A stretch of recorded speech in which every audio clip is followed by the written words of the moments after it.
நேயர்களுக்கு வணக்கம். அம்மா, நமக்கு உடல் சூடால் தான் நமக்கு முடி கொட்டுது. முதல்ல தெரியுங்களா? உடல் சூடால் தான் அந்த பொடுகு பிரச்சனை எதால் வருதுன்னு கேட்டிங்கன்னா, தலையோட வறட்சியால் தான். தலையில் எண்ணெயே நம்ம பெரும்பாலும் எண்ணெயே வைக்க மாட்டேங்கிறாங்க. அப்புறம் தலையை கட்டி வைக்கணுமா, ராத்திரி நேரத்துலையாவது கட்டி வச்சிடணும்.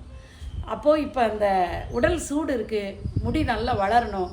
உடல் சூடு தணியறதுக்கு எண்ணெய் தேய்ச்சி அந்த காலத்தில் பெண்கள் குளித்தாங்க இல்லைங்களா, ஆயில் பாத்து எண்ணெய் குளியல் பண்ணாங்க இல்லைங்களா. அந்த எண்ணெய் குளியலுக்கு என்ன பயன்படுத்தினாங்கன்றது தான் இந்த வீடியோ. இதில் ரெண்டு பொருள் தாம்மா. இது வில்வக்காய், இது கருவேப்பிலை.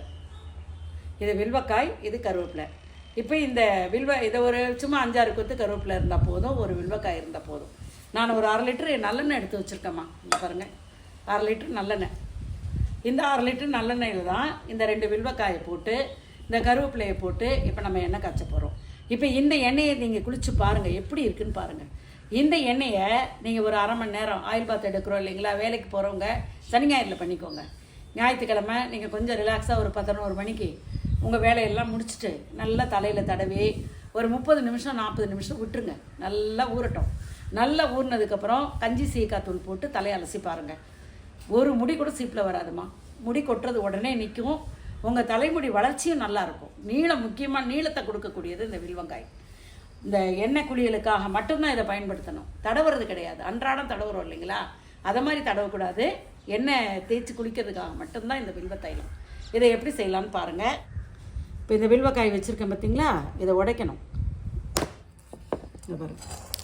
இந்த வில்வக்காய் இப்படி இருக்குது இல்லைங்களா. இப்போ இதுக்குள்ளார இருக்கிறத எடுக்கணும். நம்ம கொஞ்சமாக எண்ணெய் ஊற்றணும். 1/2 லிட்டர் எண்ணெயில் நான் பாதி தான் ஊற்றிருக்கேன். இப்போ இந்த 1/2 லிட்டர் எண்ணெய் பாதி எண்ணெயில் இந்த காயை தூக்கி போடுறேன் பாருங்கள். இந்த வில்வங்காய் எல்லாத்தையும் அதில் போடுறேன். இந்த உள்ளே இருக்கிற சோறு மட்டும், அந்த உள்ளே இருக்கு இல்லைங்களா, அதை மட்டும் எடுத்து எல்லாத்தையும் உள்ளே போடணும். இது ரொம்ப அருமையாக இருக்குமா, செஞ்சு பாருங்கள். நம்ம பழங்கால முறைகள் எல்லாம் மறந்துட்டு நம்ம பாட்டு பேசாமல் இருக்கோம். அதனால தான் நம்ம இன்றைக்கி எல்லாத்துலேயும் கஷ்டப்பட்டுட்ருக்கோம். உணவு பொருள், நம்ம வாழ்ந்த முறை, முன்னோர்கள் சொன்ன பெரிய விஷயம், நல்ல இயற்கை தன்மையை சொல்லி கொடுத்தாங்க. நல்ல விஷயமாக தான் சொல்லி கொடுத்தாங்க நமக்கு. நம்ம தான் அதை கடைப்பிடிக்காமல் விட்டுட்டோம்.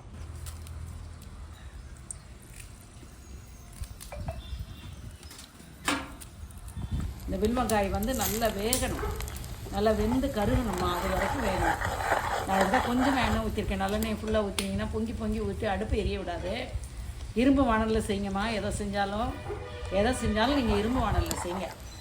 இந்த எண்ணெய் காய்ச்சற விஷயத்தெல்லாம் கொஞ்சம் நேரம் மாதிரி வந்துருக்கு பாருங்கள். நம்ம எப்படி கொஞ்சம் சொதப்பிடிப்பாக போட்டோம்.